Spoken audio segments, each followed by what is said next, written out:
আসসালামু আলাইকুম। প্রিয় দর্শক, আপনাদের সকলকে আমন্ত্রণ জানাচ্ছি। যে পরবর্তী বিপ্লবী সরকারের প্রধান কি মাহমুদুর রহমান কিনা।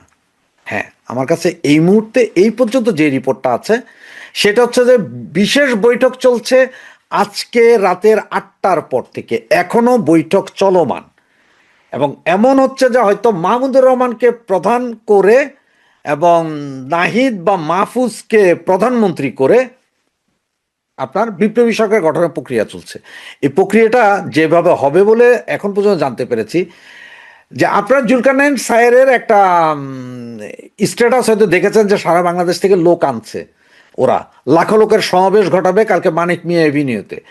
এবং গোয়েন্দা রিপোর্ট সহ যা আছে তাতেও বোঝা যাচ্ছে, কারণ হচ্ছে যে আপনারা আমাদের চিফ অ্যাডভাইজার সুদি ডক্টর মোহাম্মদ ইউনুস, অনেকে আবার বলেন যে ভাই আপনার ডাক্তার বলেন কেন, ভাই আমি ব্যঙ্গ করে বলি ডাক্তার, ডাক্তার তো হোমিওপ্যাথিক ডাক্তার, অ্যালোপ্যাথিক ডাক্তারও আছে। তো এ কোন ডক্টর, কিসের ডক্টরের ডিগ্রি নিছে সে? সুতরাং তারা ডাক্তার কান, আর ওই যে ফার্মাসিস্ট ডাক্তার মামা কয় না, ফার্মাসিস্টের ডাক্তার মামা এইরকম বলি আর কি। যে উনি যে স্ট্যাটাসটা দিয়েছেন সেই স্ট্যাটাসে কি লিখেছে জানেন? যে আগামীকাল জানা যায় কেউ কোনো ব্যাগ বা ভারী বস্তু নিয়ে যাইতে পারবেন না, উপরে ড্রোন চালাইতে পারবেন না। তার মানে ওনাদের কাছেও রিপোর্ট আছে যে কালকে বিশেষ কিছু ঘটছে, এবং কালকে যে পরিমাণ লোকজন ওরা আনার চেষ্টায় আছে এবং আসা শুরু হয়েছে, তাতে কালকে ঢাকা শহর পুরোটা অবরুদ্ধ করে ফেলার একটা প্ল্যান আছে। মেসাকার করবে। এমনও হইতে পারে যে জানাজার আগে বা পরে সর্বপ্রথম আক্রান্ত হবে হয়তো জাতীয় সংসদ ভবন। মানে জাতীয় সংসদ ভবনের যেসব চেয়ার টেবিল এখনো আছে এগুলো সব হয়তো জ্বালিয়ে দিবে, হয়তো জ্বালিয়ে দেবে, প্ল্যানিং আছে যেটা। আর ঢাকা শহরের বিভিন্ন জায়গায় মেসাকার করবে, মেসাকার করে একটা ভীতিকর পরিস্থিতি হবে। এবং তার আগে হাদিকে দাফন দেওয়ার আগে ওনার লাশ ধরে ওনারা শপথ নেবেন। বিপ্লবী সরকার হয়তো হাদির লাশকে সামনে রেখেই ঘোষণা হবে, হাদির লাশকে সামনে রেখেই বিপ্লবী সরকার ঘোষণা হওয়ার সম্ভাবনা 99%। আর যদি সেটা হইতে না পারে তাইলে ঢাকা শহরে মেসাকার করে হলো রাতের ভিতরে ওনারা এই বিপ্লবী সরকার ঘোষণা করবেন। এমনও হতে পারে যে আগামীকাল এই ঘোষণা দেওয়ার আগে বা হাদিকে যারা হত্যা করেছে, উত্তেজক বক্তব্য, হাদিকে যারা হত্যা করেছে তাদেরকে পালিয়ে যাওয়ার জন্য পুলিশ আর্মি সহযোগিতা করেছে, এই করেছে সেই করেছে বলে কালকে হয়তো কিছু কিছু থানা আবার আক্রমণ হবে ঢাকা শহরে, কিছু কিছু পুলিশকে হয়তো আবার উল্টে লটকে আগুন জ্বালানো হবে। লেখা রাখেন এইসব ঘটনার প্ল্যান আছে, যার কারণে সারা দেশ থেকে ওরা লোকজন আইনা এই কাজ করতেছে। আর ওদের যে প্ল্যান, সেই প্ল্যানে যদি কালকে এগুলো করা সম্ভব না হয়, যদি সেনাবাহিনীর গণ্ডগোলের কারণেও সম্ভব না হয়, তাইলে হয়তো আগামীতে আরও দুই একজনের লাশ ফেলাই হলে এটা চেষ্টা করা হবে। এবং এই চেষ্টা ওরা যতক্ষণ পর্যন্ত একটা বিপ্লবী সরকার গঠন করতে না পারবে এই চেষ্টা চলবে। এতে বাংলাদেশের কি হইল না হইল, মানুষ বলল, দোকান ভাঙলো, লুট হইল, সেটাতে কারো কোনো দায় দায়িত্ব নাই। সুতরাং তারা যেই নামাজে জানাজার স্থান দিয়েছে মানিক মিয়া এভিনিউতে, ওখানে জানাজা হবে, ওয়েল অ্যান্ড গুড, ভালো সুন্দর জানাজা হবে। জানাজাতে তো মানুষ শান্তিপূর্ণ হয়, সেইখানে অশান্তি হবে এইটা প্রধান উপদেষ্টাকে কিভাবে বুঝলেন? কেন উনি ড্রোন উড়াইতে মানা করলেন, কেন উনি ব্যাগ নিয়ে আসতে মানা করলেন? তার মানে ওনারাও আজ করছেন, এনএসআই ডিজিএফআই অলরেডি বুঝে ফেলেছে যে কি হইতে পারে। আজকের উদিচির যে অফিসটা জ্বললো এটাতেও বুঝেন, আজকে রাতের ভিতরে আরও কি কি কোথায় কোথায় জ্বলে সেটাও দেখতে থাকেন। এটা হচ্ছে দেশকে আগে একটা উত্তপ্ত পরিস্থিতি করবে আজকে রাত থেকে কালকে সকাল 12টা পর্যন্ত। মানুষজন ঢাকা শহর যখন বিভিন্ন জেলা থেকে এই মৌলবাদীরা আইসা যখন একযোগ হবে, এরপরেই ঘটনা ঘটবে। এবং এটা শিওর থাকেন ওদের যে প্ল্যান, হাদিকে সামনে রেখে, হাদির লাশকে, সরি হাদি তো না, হাদির লাশকে সামনে নিয়ে ওখান থেকেই শপথ হবে বিপ্লবী সরকার। এবং বিপ্লবী সরকারের প্রধান উপদেষ্টা হতে যাচ্ছেন মাহমুদুর রহমান। সুতরাং আমরা মনে হয় সর্বশেষ কালকেই দেখতে পাচ্ছি মাহমুদুর রহমানকে বিপ্লবী সরকারের প্রধান হিসাবে। তো দেখি আমরা কি হয় আগামীকাল সকালে 10টা-11টার দিকে, দেখি আমরা 10টা-11টা পর্যন্ত আরও কি কি নিউজ আসে, সেগুলো সব নিয়ে আপনাদের সামনে আবার হাজির হব। জয় বাংলা, জয় বঙ্গবন্ধু। পত্রিকা অফিস জ্বালিয়ে দিলেই লেখা বন্ধ হয়ে যায় না। কলম ভেঙে ফেললেই লেখকের মৃত্যু হয় না, লেখককে হত্যা করলেই কলম থেকে থামে না। কলম এবং লেখককে ভাঙলে এবং হত্যা করলেও নতুন চিন্তার উদ্রেক হয়। তিতুমিরের বাঁশের কেল্লা গুড়িয়ে দিলেই ব্রিটিশ সাম্রাজ্য কায়েম হয়ে যায়নি। তাই যে কোনো সংগ্রামে সবচাইতে বড় শক্তি হচ্ছে বাক স্বাধীনতা। এই বাক স্বাধীনতার মাধ্যমে যে কোনো অপশক্তিকে পরাজিত করা যায়। আমরা বর্তমানে বাংলাদেশে যা দেখছি এবং বিশেষ করে গত কয়েক বছর ধরে যা দেখে আসছি তা হচ্ছে বাক স্বাধীনতার সবচাইতে বড় বিপর্যয়। সেখানে নেমে এসছে পেশি শক্তি, যারা মনে করে গুলি করলে, আগুন জ্বালিয়ে দিলে, হত্যা করলে কোনো একটি মতবাদের বা চিন্তাধারার অবসান হয়। আমরা কখনোই দেখিনি ইন্টেলিজেন্ট রাজনীতি, আমরা কখনোই দেখিনি বাক স্বাধীনতার প্রতি মর্যাদা। আমরা দেখেছি প্রচারের বিরুদ্ধে প্রচার, আমরা দেখেছি প্রচারের বিরুদ্ধে শক্তি প্রয়োগ। তাই বারবার অপশক্তি চাঙ্গা হয়েছে। শেখ হাসিনার সময়ে আমরা দেখেছি মৌলবাদী গোষ্ঠীদেরকে, উগ্রবাদীদেরকে জেলে ভরেছে, আবার তারা বেরিয়ে এসছে এবং বেরিয়ে এসে নিজেদেরকে গাজী, এবং যদি তারা সন্ত্রাস কর্মকাণ্ড করতে গিয়ে মরেছে তারা এখন হয়ে গেছে শহীদ। ধর্মের, বিশেষ করে ইসলামের অপব্যাখ্যার মাধ্যমে তারা জেহাদি বাহিনী গড়ে তুলেছে এবং বাংলাদেশের তাই আছে অপশক্তির উত্থান।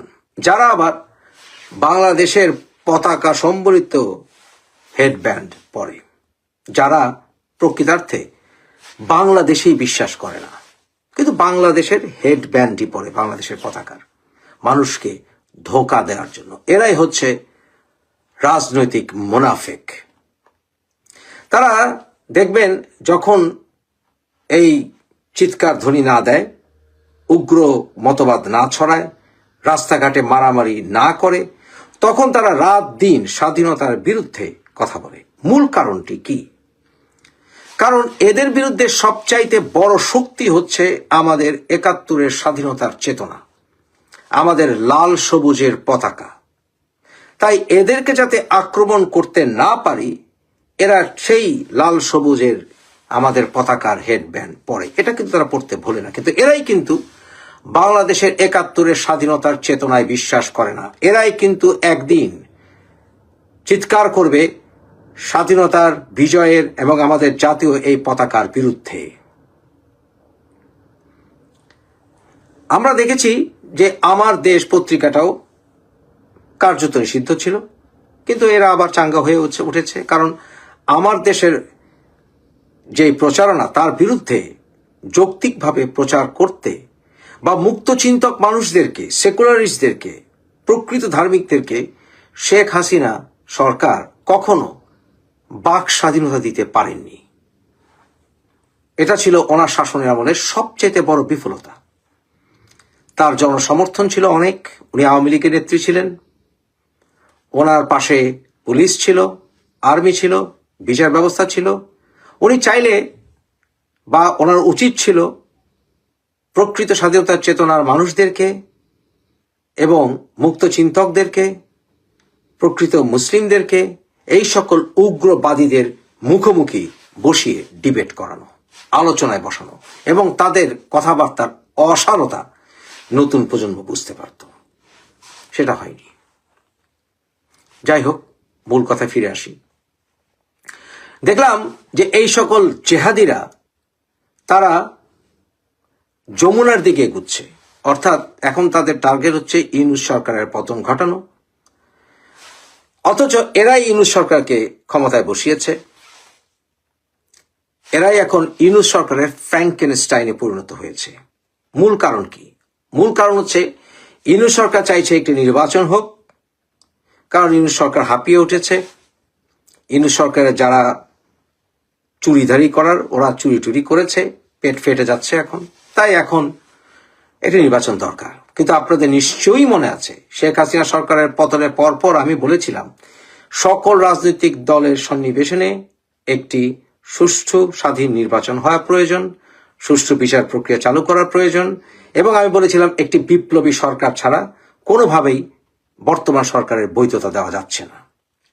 এবং আমি বলেছিলাম প্রয়োজনে সেনাবাহিনী ক্ষমতা নিয়ে হলেও একটি সুষ্ঠু নির্বাচন দিক, সেনাবাহিনীর কঠোর হওয়া উচিত। কিন্তু কিছুই হয়নি, সম্পূর্ণ বিফল। ইতিহাসে এর চেয়ে বড় বিফল কোন সরকার বাংলাদেশে আসেনি। আমরা সামনে কি দেখতে পাচ্ছি? সামনে এই আন্দোলন আরো বেগবান হবে, ইল্লু পিঙ্কুরা এটাকে আরো উস্কে দেবে, এবং বাংলাদেশে তারেক রহমানের ফিরে আসা দুরূহ হবে। এবং দুরূহ না হলেও যদি সে এসেও পড়ে, তারপরেও তাকে রাজনৈতিক বিরাট বিপদের সম্মুখীন হতে হবে।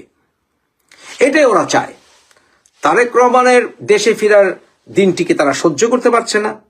দেখেন, আমি নিজে তারেকের যথেষ্ট সমালোচনা করি, যেমনটি বিএনপির সমালোচনা করি, আমি আওয়ামী লীগের সমালোচনা করব। কিন্তু বাংলাদেশে এই মুহূর্তে নির্বাচন হওয়ার জন্য তারেক রহমানের দেশে ফেরা প্রয়োজন, এটা আমি স্বীকার করি। এবং আমি মনে করি বিএনপির আওয়ামী লীগের ঐক্যবদ্ধভাবে নির্বাচন অনুষ্ঠিত করার ক্ষেত্রে কাজ করা উচিত। বিপ্লবী সরকার আসা উচিত, এবং বর্তমানে বিপ্লবী সরকারটা হতে হবে আর্মির তত্ত্বাবধানে। কিন্তু সামনে যে নির্বাচন হবে আমি তা মনে করি না, এখনো আমি মনে করি না। এমনকি তারেক দেশে ফিরা আসাটা কতটা পসিবল আমি এখনো সন্দিহান। কারণ রাস্তা রুদ্ধ করে দিয়েছে। শফিক সাহেব চলে গেলেন বিদেশে, এবং এর পরপরই শুরু হলো দেশে তাণ্ডব।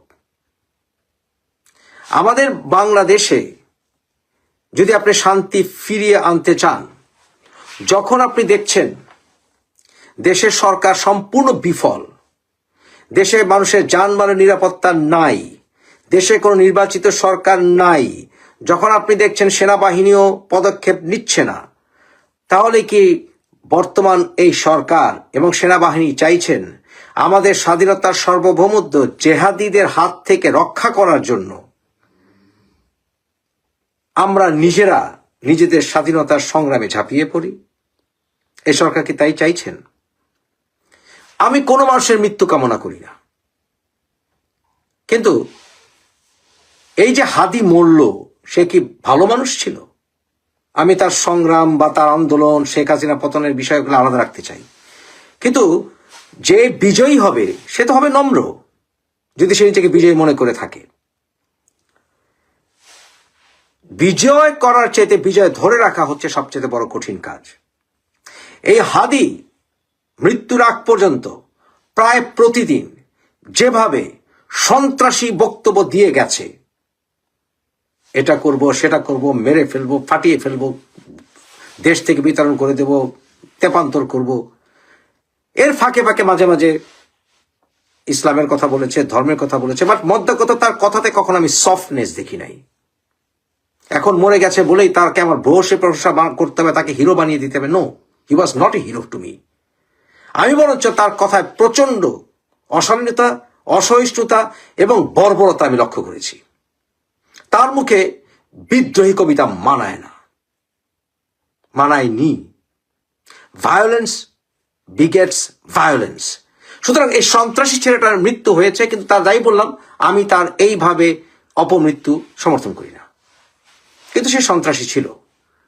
বাংলাদেশে গত প্রায় 3 দশকে ইসলামের নামে জঙ্গিরা, যারা মুসলিম বলে আমি বিশ্বাস করি না, এই জঙ্গিরা, যেখানে জামাতেরও হাত ছিল, জামাতের ABCD টিম করে মাদ্রাসার ছাত্রদেরকে উস্কে হাজার হাজার ট্রেইনড জেহাদি বাহিনী গঠন করা হয়েছে, যারা অনলাইনের বিভিন্ন নেটওয়ার্কের মাধ্যমে কানেক্টেড, এবং যখন তাদেরকে ডাক দেওয়া হয় তারা হায়নার মতো বেরিয়ে আসে। এরা গণতন্ত্রে বিশ্বাস করে না, এরা ইলেকশন কোনোদিন চায় না। বাংলাদেশের বৃহত্তম রাজনৈতিক দলগুলো ইলেকশন প্রসেসে আসুক, তারা চায় না, কারণ তারা জনমত নিয়ে কেয়ার করে না। দে ডোন্ট কেয়ার ফর জনমত। তারা হচ্ছে ইয়াং ফ্যানাটিক যোদ্ধা, সন্ত্রাসী, সিম্পল। তাদের ভাষায় সন্ত্রাসী, তাদের স্লোগানে সন্ত্রাসী, তাদের দৃষ্টিতে সন্ত্রাসী, তাদের যেন আগুন বেরিয়ে আসছে চোখ দিয়ে। যদি বর্তমান সরকার, সেটা অবৈধ হোক, যদি এদেরকে নিয়ন্ত্রণ করতে না পারে, যদি সেনাবাহিনী এদেরকে নিয়ন্ত্রণ করতে না পারে, তাহলে সাধারণ জনগণকে, দেশকে রক্ষা করার জন্য যে কোনো পদক্ষেপ নিতে বাধ্য করা হবে। তার জন্য বর্তমান সরকার এবং সেনাবাহিনী দায়ী থাকবে। কারণ বাংলাদেশের সেনাবাহিনীর মিস্টার ওয়াকারের জানা উচিত যে স্বাধীনতার সার্বভৌমত্ব রক্ষা করার দায়িত্ব আপনাদের, জানমালের রক্ষা করার দায়িত্ব আপনাদের, বাক স্বাধীনতা রক্ষা করার দায়িত্ব আপনাদের, সিভিলিয়ানদের প্রপার্টি রক্ষা করার দায়িত্ব আপনাদের, কিন্তু আপনারা সবকিছুই ফেল করছেন। তাহলে আমরা তো তাকিয়ে তাকিয়ে বাংলাদেশের মানুষের এরকম ভোগান্তি দেখতে পারি না, জ্বালাও পোড়াও আমরা দেখতে পারবো না। সেই ক্ষেত্রে যদি আমাদের বন্ধু প্রতিম বিদেশি শক্তির কাছে আশ্রয় নিতে হয়, নেব। আমাদেরকে বাধ্য করা হচ্ছে। যদি ভারত আমাদের বন্ধু হয় এই পরিস্থিতি নিয়ন্ত্রণ করার জন্য ট্যাকটিক্যাল সহায়তা দিয়ে, we have to take it. যদি আমেরিকা বন্ধু হয়, we have to take it. Saudi Arab বন্ধু হয়, we have to take it. China বন্ধু হয়, we have to take it. বাংলাদেশকে এই অপশক্তি থেকে মুক্ত করার জন্য যে কোনো পদক্ষেপ প্রয়োজন, কাউন্টার যে কোনো স্টেপ দরকার, meticulous step, will do it, will take it.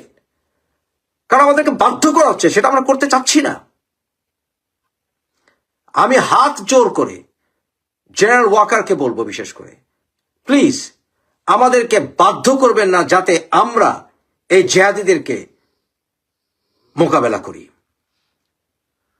কারণ আমাদের শরীরে কিন্তু মুক্তিযোদ্ধাদের রক্ত। আমরা কিন্তু আল বদর, আল শামস এবং রাজাকার বাহিনীদেরকে, পাকিস্তানের দোসরদেরকে পরাজিত করেছি।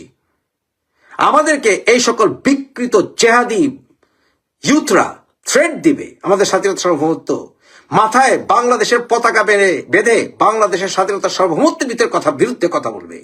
বাংলাদেশের বন্ধুপ্রতিম রাষ্ট্রগুলোর বিরুদ্ধে সংগ্রামের নামে, তাণ্ডবের নামে বিভিন্ন অপকর্ম করে যাবে, আর জঘন্য কথাবার্তা বলেই যাবে আন্তর্জাতিক আইন লঙ্ঘন করে। বাংলাদেশকে আন্তর্জাতিকভাবে ভালনারেবল করবে, সেটা আমরা মেনে নিতে পারি না। ভারতের যথেষ্ট সমালোচনা আমি করেছি, করব, কিন্তু এর অর্থ এই নয় বাংলাদেশকে তার প্রতিবেশী রাষ্ট্রগুলো থেকে সম্পূর্ণ বিচ্ছিন্ন করে ফেলতে হবে। এর অর্থ এই নয় বাংলাদেশের সেকুলারিজমকে ধ্বংস করে বাংলাদেশ স্বাধীনতার সার্বভৌমত্বের বিকৃত ডেফিনেশনে জেহাদি স্লোগান দেবে এবং বাংলাদেশে ভালুকা সহ বিভিন্ন জায়গায় ইসলামী জোশের নামে সাধারণ মানুষদেরকে পিটিয়ে হত্যা করবে। আমরা বেশি দিন সহ্য করব না। আমরা তাহলে ডাক দিতে বাধ্য হব অসংখ্য শান্ত যে সকল বাঘ রয়ে গেছে তাদেরকে ঘুম থেকে জাগাতে আমরা বাধ্য করব। তাহলে বাধ্য হব, আমাদেরকে বাধ্য করবেন না। যেমন ইয়াসির আরাফাত বলেছিলেন জাতিসংঘে দাঁড়িয়ে, in my one hand I have olive branch. On my other hand, I have the freedom fighter's pistol. Don't let the olive branch fall. বাধ্য করবেন না। দেশ মাতৃকা রক্ষা করার জন্য আমরা যে কোনো পদক্ষেপ এই সকল জিহাদিদের বিরুদ্ধে নিতে বাধ্য হব। আমাদেরকে বাধ্য করবেন না। আমি হাত জোর করে জেনারেল ওয়াকারকে বিশেষ করে বলছি, আপনার উপর আমরা আস্থা রেখেছিলাম, আমরা আর জ্বালাও পোড়াও সহ্য করব না। আমি এই ভিডিও যদি কোনো ভারত সরকারের কোনো লোক দেখে থাকেন, তাহলে ইল্লু পিঙ্কুর বিরুদ্ধে আপনারা আন্তর্জাতিকভাবে পদক্ষেপ নিতে পারেন। আপনাদেরকে আমি অনুরোধ করব, take the necessary step now.